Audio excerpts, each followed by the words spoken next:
Have you ever seen someone doing something with their money that just made you scratch your head and think, are they crazy?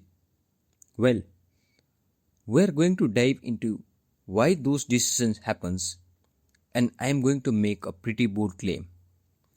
From their own point of view, nobody is really crazy with money.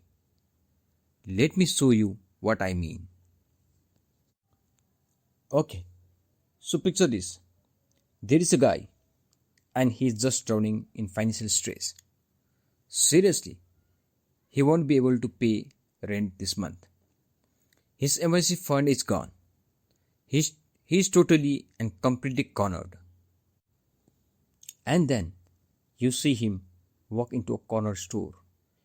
He pulls out 20 bucks, money you know he cannot spare, and he buys a handful of lottery tickets. So, what is your first reaction? Irresponsible? Foolish? Yeah, it is really easy to judge. But is he crazy? I am going to argue the answer is a hard no. And if you stick with me, you will see exactly why. It all starts with one big idea. We don't make financial decisions based on spreadsheets and data. Doing well with money has nothing to do with how smart you are, and absolutely everything to do with how you behave. This isn't physics, with these hard and fast rules. It is psychology. We make them based on our personal and frankly incredibly limited views of the world. Just think about this for a second.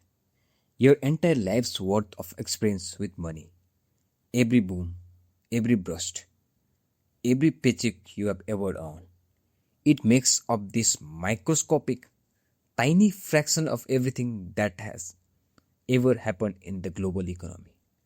It's a rounding error. It's practically nothing. And yet, this tiny little silver of experience, it's account for something like 80% of how you think the financial world actually works. This quote just nailed it. It is why someone who grew up poor thinks about risks in a completely different way than the child of a wealthy banker ever could. What feels totally logical to you might look completely insane to someone else. And you know what? They are probably thinking the same thing about you. This huge gap, right, is the source of almost every single judgment and disagreement we have about money. And that leads us to a really crucial insight. Our beliefs about money, they are not just built on objective logic. They are built on something way more powerful, the emotional scar and the personal trends we have ever actually lived through. Let's make this real. So imagine you're born in 1970s. You saw the stock market just exploded during your formative years. For you, investing just feel like the obvious path to getting wealthy. But what if you were born just 20 years earlier? You would have watched the market basically go sideways for decades. Your emotional truth, your gut feelings is that investing is a huge gamble. Now, neither person is smarter. They just have different scars because they live through different realities. And that is the exact same thing with inflation. If you are from 1960s, you literally felt the price tripled. You saw paycheck stretch less and less.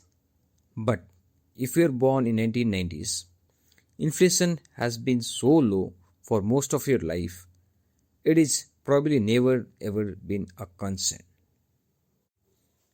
And this quote just hits the nail on your head. You can read every book ever written about the Great Depression, but you can't read the way into the feelings that the gut punch of fear that somebody who actually lived it felt.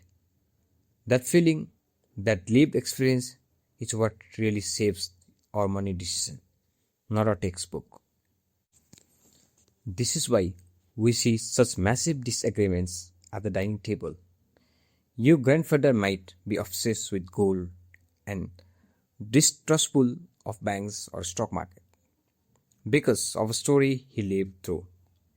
You might be comfortable with bitcoins and high growth tech stocks because you grew up in a digital age of abundance. To him, you look careless. To you, he looks stuck in the past. But neither of you are crazy.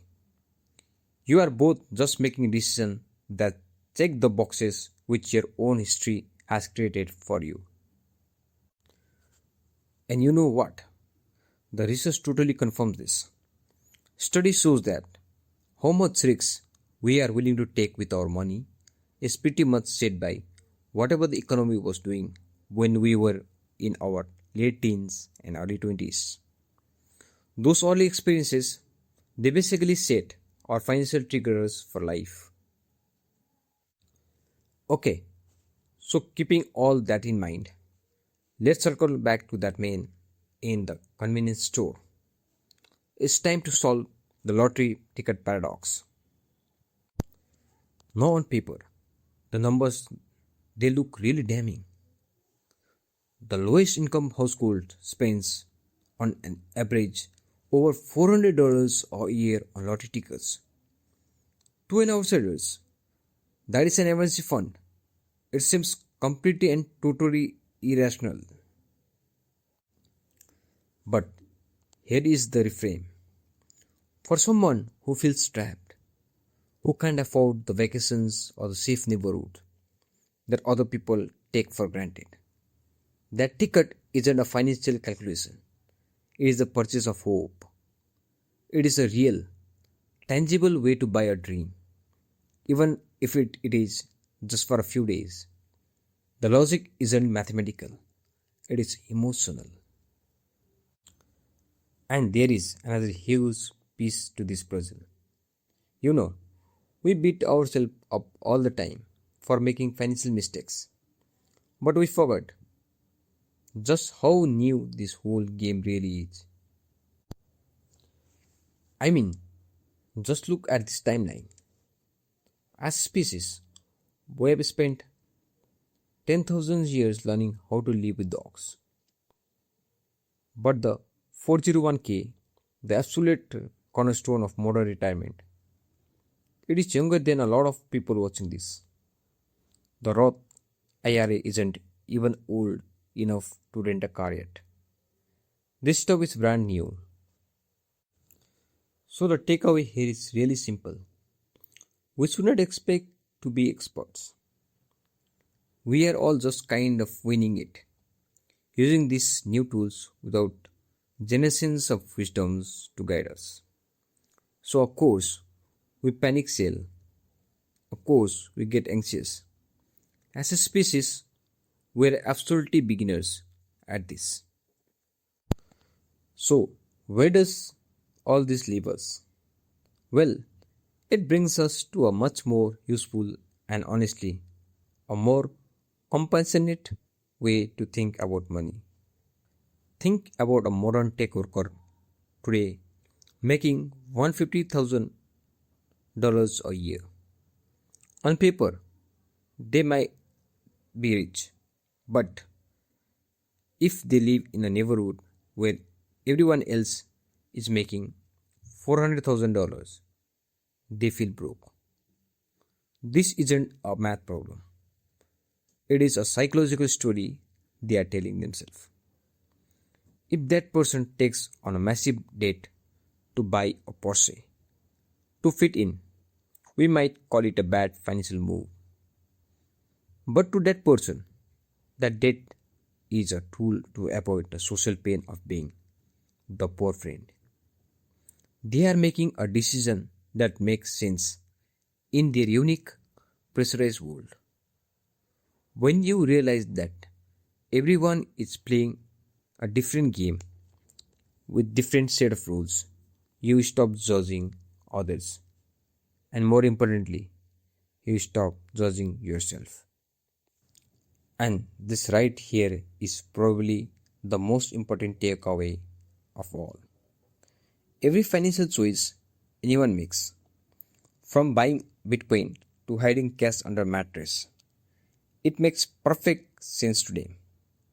They are just using the data from their unique life story and plugging it into their personal model of how the world works. So, the goal shouldn't be to find the one single perfectly rational financial plan that some computer would spit out. That's a losing battle. Why? Because we are not computers. Instead, the goal is to be reasonable. So, what does this mean? It means finding a financial strategy that works for your personality, for your history, and for your fears. The best plan is the one that lets you sleep soundly at night. So, I will just leave you with this question. Stop searching for the single perfect answer that some finance guru is preaching.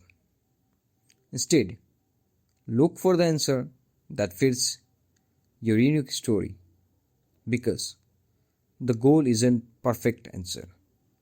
The goal is the answer that works for you. So, what is yours?